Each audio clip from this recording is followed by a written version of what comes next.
Assalamualaikum warahmatullahi wabarakatuh. Saya Atia Solehatunisa, mahasiswa UT Purwokerto. Di sini saya akan melakukan penyuluhan pertanian menggunakan metode media massa mengenai mengendalikan hama tikus dengan pestisida nabati.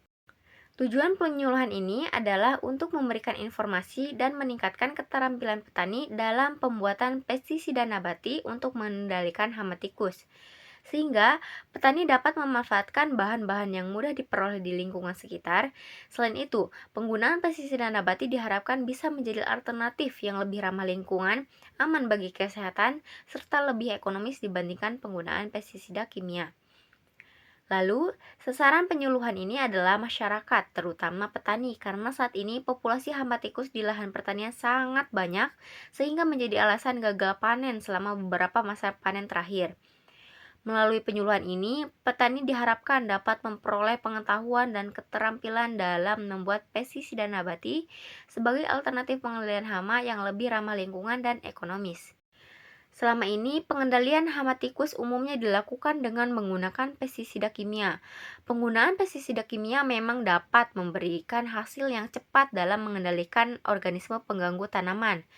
Namun, penggunaannya secara berlebihan dan terus-menerus dapat menimbulkan berbagai dampak negatif. Nah, dampak negatifnya itu apa saja?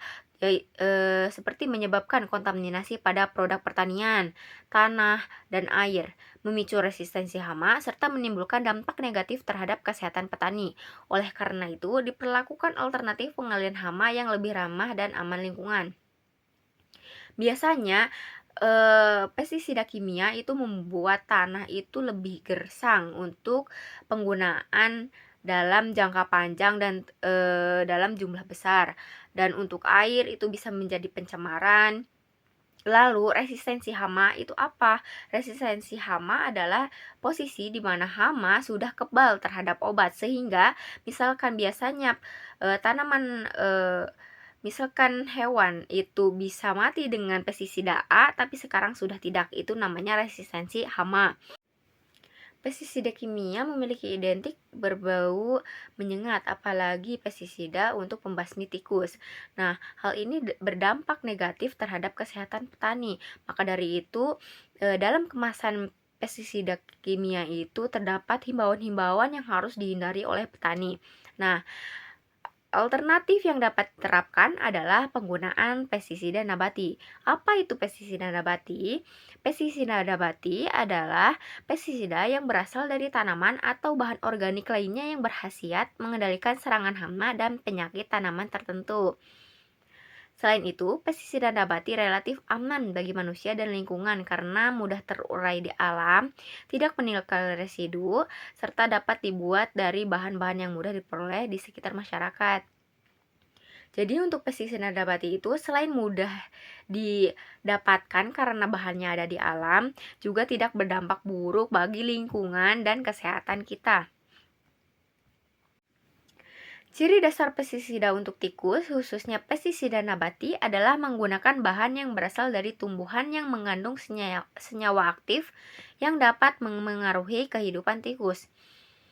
Senyawa tersebut dapat bersifat racun sehingga menyebabkan tikus mati, bersifat penolak sehingga tikus menjauhi area tertentu, atau mengganggu aktivitas memakan dan perkembangbiakan tikus. Dengan cara kerja tersebut, pestisida nabati dapat membantu mengurangi populasi dan serangan tikus secara lebih ramah lingkungan dibandingkan penggunaan pestisida kimia. Lalu, apa saja sih tumbuhan yang sering digunakan sebagai bahan pestisida nabati untuk tikus?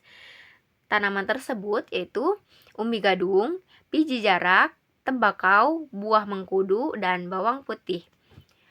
Umbi gadung mengandung senyawa racun alami yang dapat menyebabkan keracunan pada tikus. Biji jarak mengandung ricin yang bersifat toksik sehingga dapat digunakan untuk mengendalikan tikus. Tembakau mengandung nikotin yang dapat mengganggu sistem saraf tikus. Buah mengkudu memiliki aroma yang sangat menyengat sehingga dapat berfungsi sebagai penolak bagi tikus. Bawang putih menghasilkan aroma tajam yang tidak disukai tikus sehingga dapat membantu mengusirnya.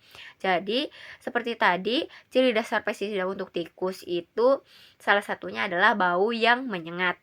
Lalu seperti pada gambar itu ada pohon tembakau, lalu ada biji jarak, dan itu ada buah gadung, lalu ada buah mengkudu. Lalu untuk penyuluhan kita kali ini saya akan menjelaskan pembuatan pestisida dari buah mengkudu. Nah, bahan utamanya itu adalah buah mengkudu yang matang, harus matang. Nah, bahan pendukungnya adalah daun nangka, deterjen, dan air. Kenapa saya memilih buah mengkudu? Karena buah mengkudu dipilih karena baunya yang menyengat dan mengandung berbagai senyawa metabolit sekunder dan telah diteliti memiliki potensi sebagai bahan pestisida nabati dalam pengendalian organisme pengganggu tanaman. Selain itu, saya menggunakan daun nangka sebagai bahan pendukung karena mengandung senyawa metabolit sekunder seperti flavonoid, saponin, dan tanin yang sering dimanfaatkan dalam berbagai formulasi pestisida nabati. Bahan lain yang saya gunakan adalah deterjen dan air. Deterjen berfungsi sebagai perekat agar larutan lebih mudah menempel pada sasaran, sedangkan air digunakan sebagai pelarut untuk membantu proses ekstraksi senyawa aktif dari buah mengkudu dan daun nangka. Lalu untuk langkah-langkahnya adalah setelah mencuci bersih buah mengkudu dan daun nangka, buah mengkudu dihaluskan, lalu memblender daun nangka agar lembut. Setelah kedua bahan tersebut lembut, maka dicampurkan dalam baskom untuk menjadi satu, lalu campurkan air dan 3 sendok deterjen dan diaduk agar tercampur rata. Lalu setelah itu